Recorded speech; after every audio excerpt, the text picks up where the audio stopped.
Good morning, everybody. I'm Mark Tomkins. I'm going to be running our webinar today as part of the Small Business Britain and eBay program.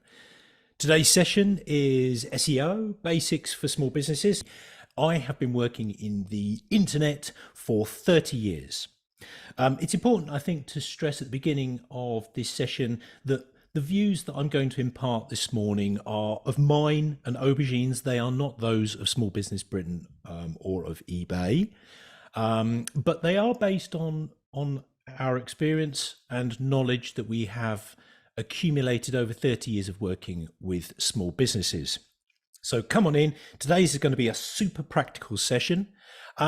Actually, what's worth pointing out is that the information that I'm going to give today about SEO or search engine optimization isn't limited explicitly to eBay sellers, eBay pages. This is good advice for anybody who operates online. So all of the tips and information is good to take away and good for anybody online.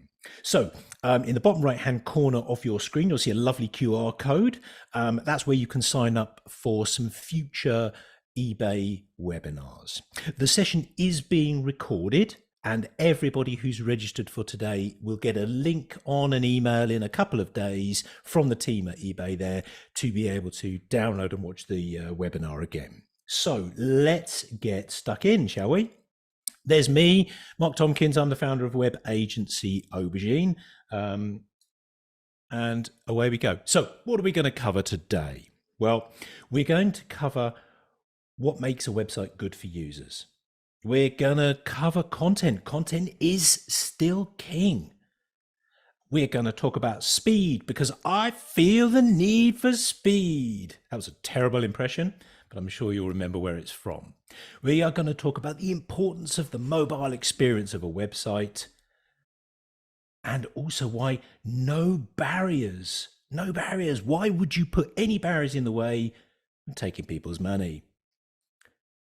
We're going to talk a little bit about website construction and the content. So it's called top heavy.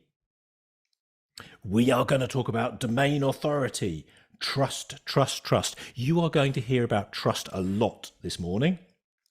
We're going to talk about links to and from your website. What's good, what's bad. Lost your marbles. What do I mean? I mean missing stuff from your website. That's bad, and we'll get stuck into that shortly. Oh, content. Did I say that content is still king already? I think I did. We're going to talk about that. I'm going to give you a toolbox of bits and pieces you can take away and some advice and tips. So away we go. What is operating on the internet about? Well, I can tell you it's all about trust. Why is it about trust? Well, search engines have one job to do. That is to deliver the user to a website that most closely matches their search criteria. That's all they've got to do. And in order to make sure that that experience is good and that they are doing a good job and the user's doing a good job, you've got to make sure that it's done with confidence. A search engine, whether it's Google, whether it's Bing, whether it's one of the others, has to be able to do it with confidence. So if you search for something and you click on one of those recommended links, when you get to that website, it's what you wanted. You've got to do it with the fewest number of bouncers. What do I mean by that? Well, you have all experienced it where you've searched for something, you've clicked on one of the search results, you've gone to the website, you've gone, wait a minute, this isn't what I need. This is nonsense. And you've gone back to Google or your search engine. That's a bounce. So we are back to trust. Trust is the key. When you start doing stuff to your website, when you start promoting your online shop front, whatever it is, think about trust. Put everything through that one filter of, is this something that somebody could trust? All right. So what do I mean? Let's be explicit. As you see on the little computer screen there, this is a typical search results page. Look, it's searching for aubergine or searching for a web designer in Leighton Buzzard, that's where we are, sunny Leighton Buzzard.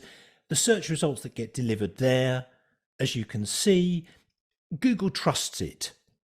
It can trust that the content is accurate when it gets to the web page. Now, let's be clear. Anybody who owns a website can lie. Anybody can set a website up. Anybody can write stuff that goes on the page. So Google's got to be able to trust the content on that website. How's it going to do it? Well, we'll come to that shortly, but it's about how others think of you, how others trust you. Let's call it third-party verification. So the other thing that Google needs to trust is user experience. What do I mean by user experience? I mean being able to send somebody to a website, knowing that the page is good, the site is good, there's no errors, there's no annoying pop-ups or barriers in the way. The site isn't slow, so the user's going to get a good experience. They're going to be able to do and find what they want. If that happens, Google's done its job. Search engines have done their job. It's trusted that experience. Let's talk about barriers briefly. Pop-ups, slowness of the website, bad code, all of these things are barriers. Pop-ups particularly, they are terrible for mobile experience, and for the most part, more than 75% of all experiences, all searches are done from a mobile phone. Google itself is mobile first optimized. So why would you put the barrier in the way? That's about you, that's not about the user. If it's about giving a discount, if it's about signing up to a newsletter, put the content on the page. Don't stick a pop-up in the way.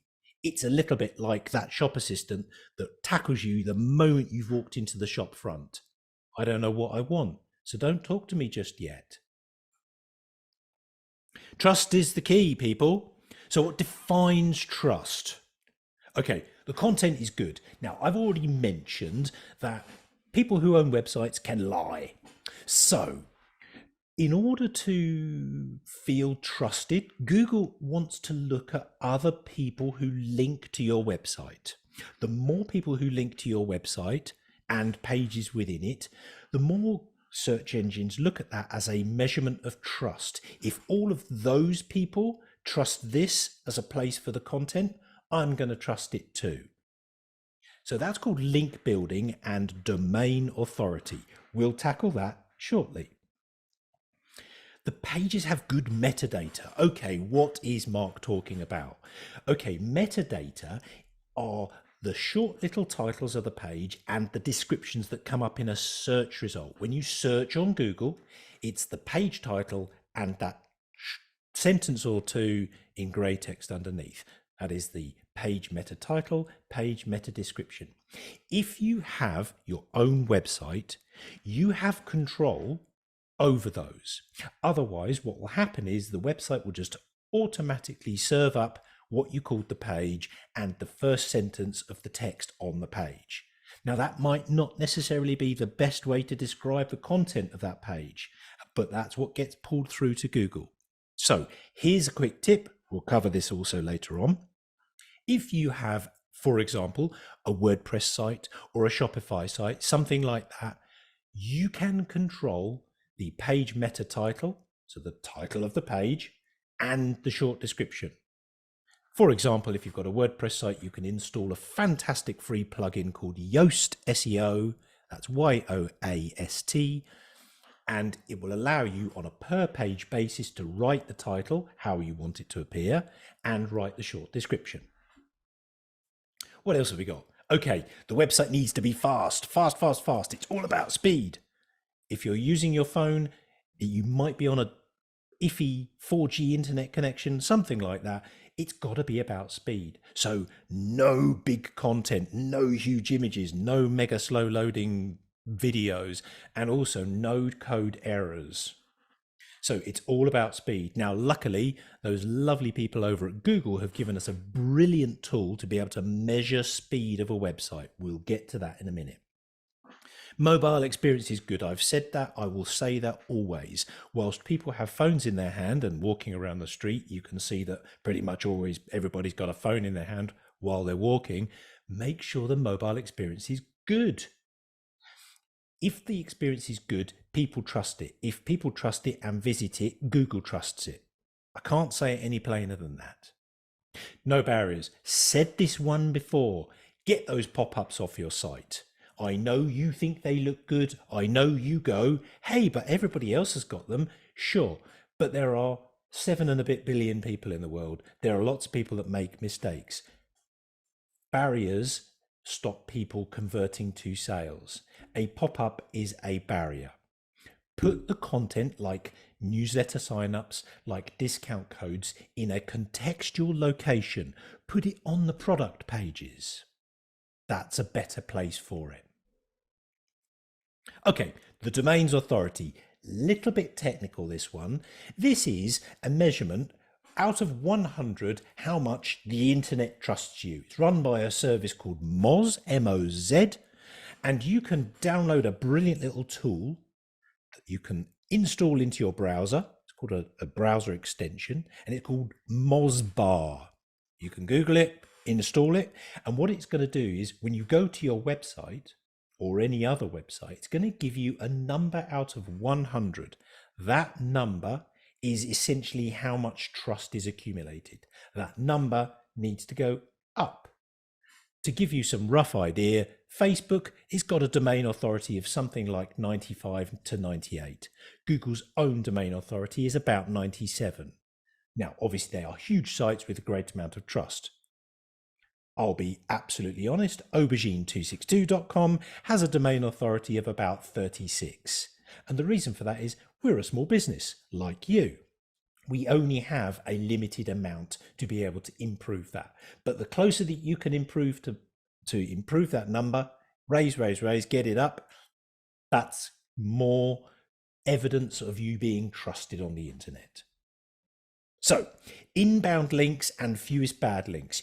You need some inbound links from lots of other people. You need fewer duff links, bad links. Okay, do links going out of your website count? No, they do not. No lost pages. This is a really, really common one. Okay, I call it lost marbles. Often people who have websites, they delete a page or they change the name of it or they change the URL. But in the eyes of search engines, that page has gone. The more pages that go, or the more pages there are hidden that have disappeared over time, the less Google can trust you, because it can't trust that it's going to send you to a page that you haven't gone and deleted. So keep a check on those. You can control the number of what we call 404s, lost pages, by using Google's free service called Google Console. That will help you look for all of the 404s and then set up some redirects to the new URL on your website. It's a little bit technical, but it is something worth looking at.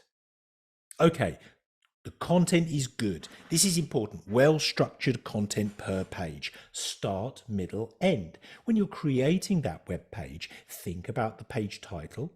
Think about the middle descriptive bit. Think about the end, the call to action. Let's put our marketing hats on. What do we want somebody to do? If you're selling a product, there needs to be a buy now button. There needs to be an add to cart button. If you're selling a service, there needs to be an inquire button. Sell the story and then the call to action. Tell people how to respond to it. I've often referred to it as selling the sizzle, don't sell the sausage. Use headings. Use headings on the page. People skim web pages quickly. So do search engines. So if there are important things to say that describe your product or products, put them in the headings. Tell people about the benefits and then the features. A product A and a product B will have probably similar features, but tell them the benefits. How is this going to improve them and their life? As part of that, write for people, not bots. Don't cheat. Google and other search engines can tell when you are cheating. Write it in good, plain, descriptive English, or in the language of the marketplace that you're serving. Don't try and cheat it. I often see these websites. Let's just take a plumber, a local plumber, and I see these web pages and they're full plumber this, plumber that, plumber in the town, plumber, plumber, plumber. It's page spamming, it's word spamming. Nobody reads like that. Nobody can understand it. It's incoherent. Google has an excellent grasp of grammar. So this is not the way forward. Write it well. If people can read it, there is a set number of time that most algorithms will be able to work out if somebody's been able to read a page well. So write it for people. Be accurate. Don't make claims that aren't true. So it reinforces the fact that content is still king because it's the way to define to the user they are at the right place. All right, let's go back to that page meta. Remember what I was talking about? What the hell was he talking about? Well, this is what I was talking about. It's this. So the page meta title, there you go. It says that page, my home page, is called Website Designer. I'm in Leighton Buzzard. The meta description is the short bit underneath it. Clear, concise page titles. Tell people what the page is about. Accurate and succinct description of what's on that particular page. You're going to need to describe each page because each page is going to have different stuff. Because it's the initial signpost for Google to know what the page is about. Same as it would be for users. It's the first thing they're going to see. So if you want to encourage people to come to your website, make sure this bit is right first. I would say this is probably the one takeaway thing that you should go away and definitely do today. Don't rely on the automatic pull through of the content, as I've said already, because it could be anything. That first sentence of the page could be who knows what, potentially not descriptive. So take control. So I do feel the need for speed, definitely. So why is this important? Well, for the first time in Google's history, they've actually told us how to measure a website against its metrics, against what it thinks is important. You can go to this website. It's called Page Speed Insights, and it's on page.web.dev. And you can put your website address in there, and it will measure the speed of your site in the mobile experience and the desktop experience.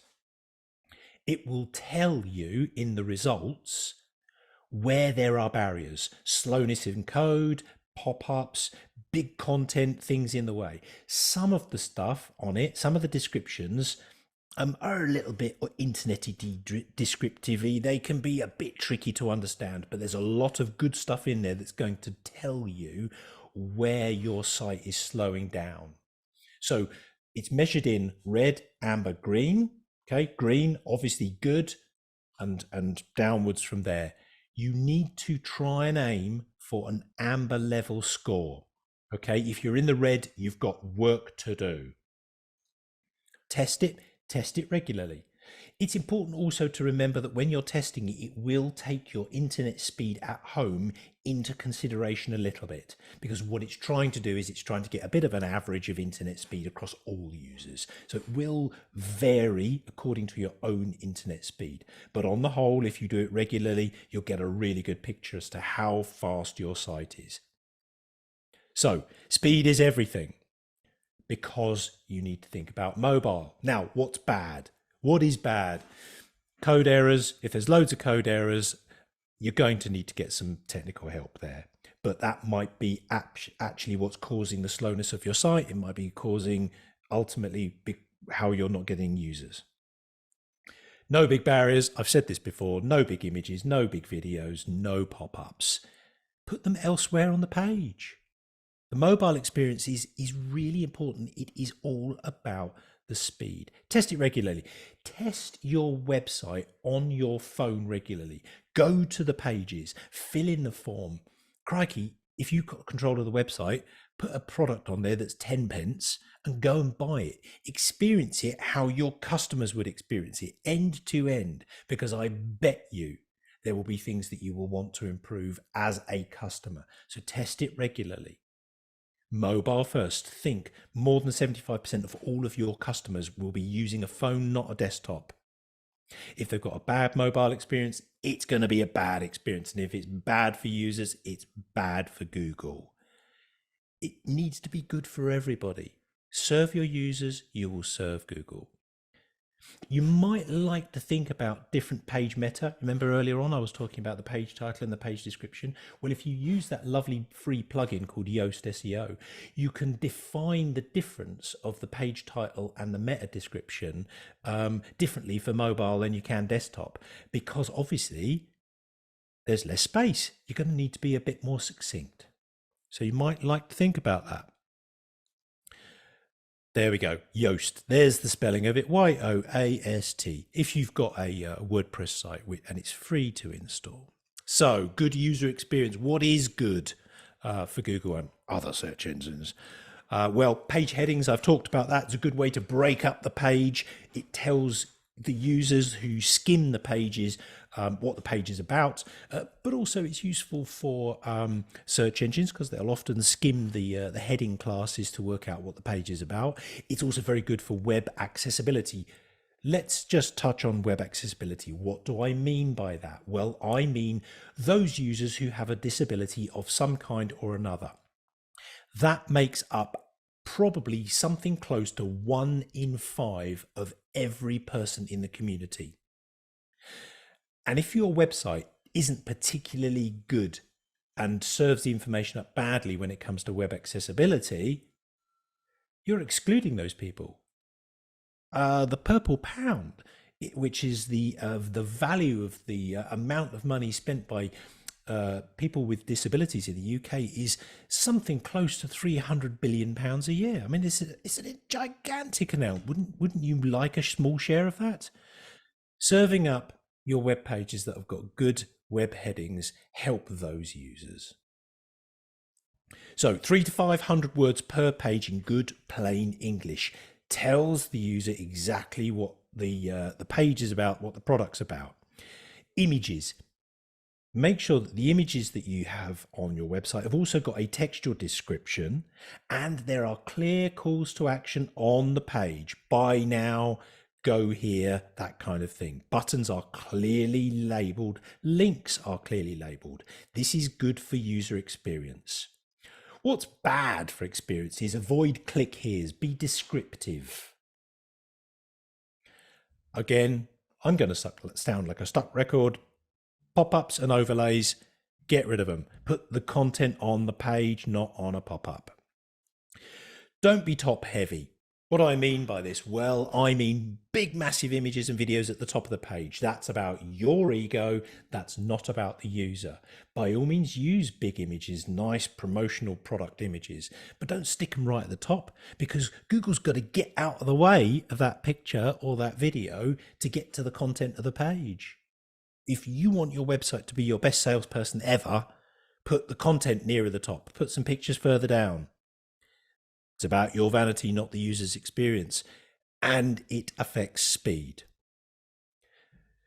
You can put these things on the page because they're the visual confirmation that it's the right page, but it doesn't necessarily need to be gigantic.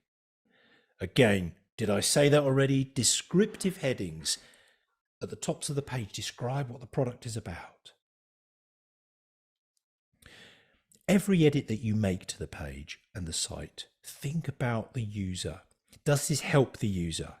Try to put it through that filter of, is this me having a vanity moment, or is this genuinely going to help the user? If you are helping the user, you will by default improve your experience within the search engine. Okay. Domain authority. Remember way back at the beginning when we started, we were talking about trust. This is the internet and how much it trusts you. That's what we call it, the domain authority. The page authority is about how much the internet trusts that particular page about the particular content on it. Okay, domain authority is about the overall website domain. Page authority is about that specific page. You might have a really good page authority about something within your site because you've got lots of information and people link to it, but the overall domain authority might be lower. You can measure this using the Mozbar tool. They will vary, these numbers, and they will vary as you go through the site. Use the Mozbar tool to check your trust level. As I said, it's a bit of a finger in the wind in terms of how the internet trusts you, but it's a good direction. The quality of your inbound links is important.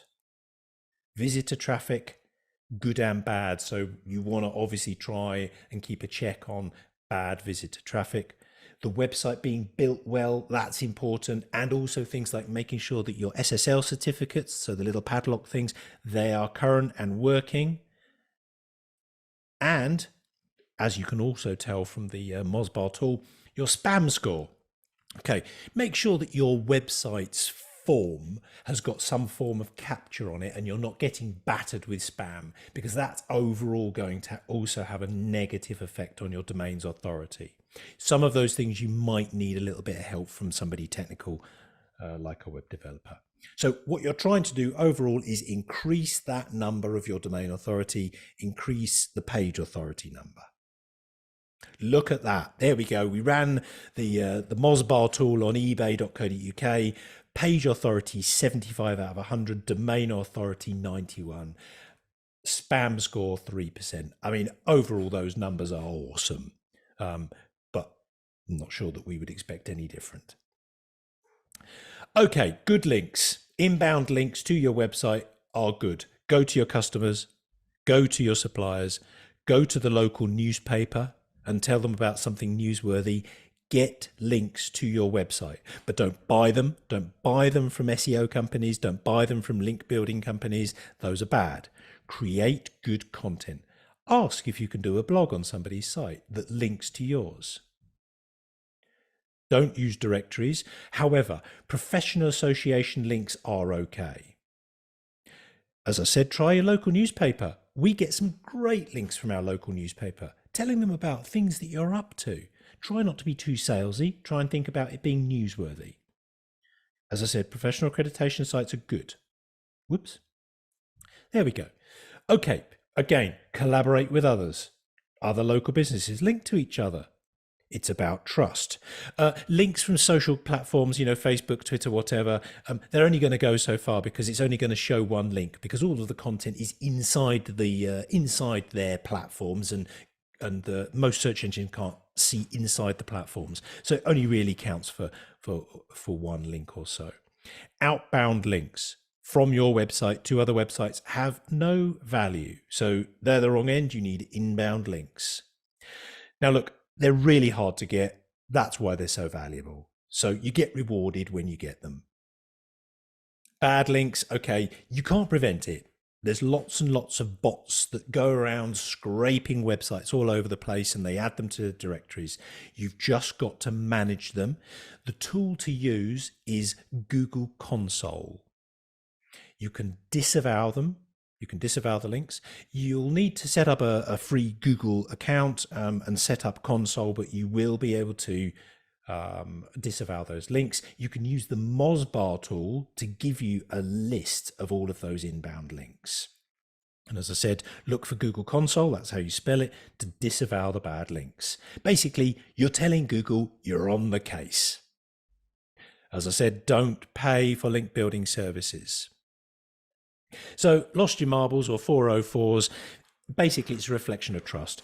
Google doesn't want to trust a website where pages have disappeared, all right? So keep an eye on pages.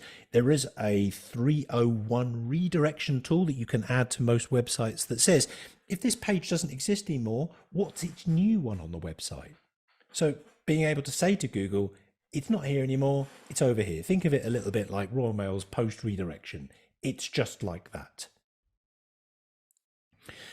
Too many 404s or missing pages equals a lack of trust. So avoid deleting those pages. Just change the content more than anything else, because it doesn't want people to have a failed experience. So use Google Console to hunt them down and resolve them. Okay, some do's and don'ts before we come towards the end. So write for people, not for bots. That's important. If people have a good experience, Google will have a good experience. Use those headings, use them page meta titles and descriptions, and check the speed of your site. That mobile experience is absolutely key. The Page Speed Insights tool is going to help you look at mobile and desktop. and go begging for those inbound links. You can measure it every now and again by checking that domain authority with that Mozbar tool. Things to avoid doing. Don't try and trick Google and search engines by writing for bots and filling the page with lots and lots of keywords. It doesn't work. Avoid the pop-ups and overlays. I think you're probably tired of me saying it, but it is important. And don't overload the tops of the pages too. Don't buy links. And don't have unreasonable expectations, okay? There are 9.64 billion websites out there on the internet right now. And if your website is just a couple of years old and you've only got perhaps 6 or 7 pages on it, it's going to take time for Google and search engines to trust you. So things that you can go away and leave with today. Install that Mozbar extension into your browser and check your domain authority and open a free moz.com account. Those are good things. Use Google Console to check for 404s, those missing marble pages. Set out the page content. Pick a few pages on your website and make sure that they've got some good clear headings. And whilst you're writing for people and not for bots, you can also install that Yoast plugin so that you can make sure that the page meta title and meta description is clear and descriptive. Check that website speed on the Page Speed Insights. It is going to give you a shopping list of things you can do to improve that experience for users within the mobile experience. Did I tell you about the pop-ups and overlays already? Please, it's not about you, it's about your customers. Take them off your site. And ask people for links. It's really hard to do it, but they do have high value. So we've come to the end. I realize it's been an absolute whistle-stop tour of how to improve the SEO of your website and your online experience. I hope you found it helpful and useful. And I hope to also see you perhaps on another event in the future there.